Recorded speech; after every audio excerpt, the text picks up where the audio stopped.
નમસ્કાર, જય દ્વારકાધીશ મિત્રો। તો પછી આજે રાજ્ય ચૂંટણી પંચ દ્વારા ચૂંટણીની તારીખો જાહેર કરવામાં આવી।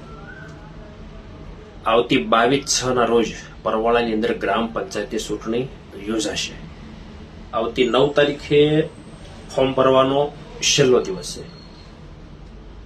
પરવાળાના વડીલો, માતાઓ, બહેનો, યુવાનોને મારે જણાવવાનું કે હું યોગેશ પોપટભાઈ જાસોલિયા મારી પોતાની ઉમેદવારી હું દાખલ કરીશ મારી ટીમ સાથે। તો પરવાળાના માતાઓ, બહેનો, વડીલો અને યુવાનોને જણાવવાનું કે તમારા સાથ સરકારની ખાસ જરૂર છે। 22 તારીખે પરવાળાની અંદર ચૂંટણી થવાની છે અને આ વખતે ચૂંટણી બેલેટ પેપરથી થવાની છે। ઈવીએમ મશીન જ્યાં નહીં હોય, બેલેટ પેપરથી થવાની છે। તો જબરજસ્ત હું ને મારી ટીમને સ્પષ્ટ બહુમતી સાથે તમારે વિજય અપાવવાનો છે મિત્રો। અને ત્યારબાદ પરવાળાની અંદર સરસ સુંદર કાર્યો આપણે સાથે રહીને કરવાના છે। બીજું સાથે જણાવવાનું એવું હતું, મારી ટીમ અને હું પોતે નામ બધે જાહેર કરીશ, મારી ટીમ સાથે કોણ કોણ છે અને જબરજસ્ત માહોલ બનાવવાનો છે। અને આ વખતે થશે તો ચૂંટણી જ એ ફાઇનલ છે, કારણ કે દરેક વ્યક્તિને દાખલ ઉમેદવારી કરવાનો અધિકાર હોય છે।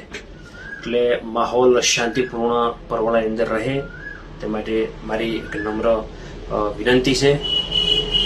અને ત્યારબાદ સરસ મજાની યોજનાઓનો આપણે લોકોને માહિતી આપશું, કેમ્પો દ્વારા માહિતી કરાવશું અને લોકોને સરસ સુંદર કાર્યો ગામની અંદર થાય તે માટે જે પેન્ડિંગ કાર્ય જે કઈ પડેલા છે, જે કઈ યોજનાઓ નવી લાવવાની છે, હું અને મારી ટીમ પૂરો પ્રયત્ન મિત્રો કરશું। અને આવનાર 5 વર્ષની અંદર ગામનું આખું ચિત્ર બદલી જાય એવો હું અને મારી ટીમ પૂરો પ્રયત્ન મિત્રો કરશું।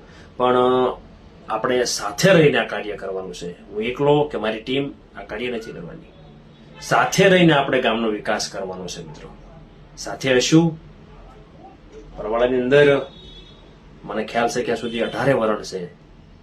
કાષ્ટવાદ નહીં, રાષ્ટ્રવાદી ભાવના આપણે ગામની અંદર ઉત્પન્ન કરવાની છે। એક રાષ્ટ્ર, ઈંઢોણીની અંદર અલગ અલગ મોતીથી આખું ઈંઢોણી શોભેલું હોય એમ મારું ગામ પરવાળા, રૂડું, રણિયામણું સરસ વિકાસના કાર્યોની અંદર આપણે સહકાર આપવાનો છે અને જબરદસ્ત માહોલ કરવો છે। મારી ટીમને હું પોતે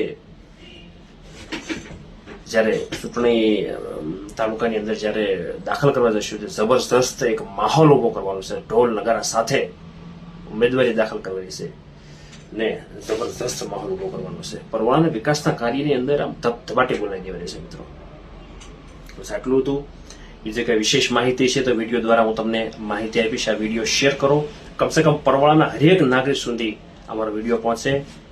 હરેક માતાઓ, બહેનો, વડીલો, યુવાનોને પ્રાર્થના છે કે વધુમાં વધુ અમારો વિડીયો શેર કરો। જય દ્વારકાધીશ, વંદે માતરમ, ભારત માતા કી જય।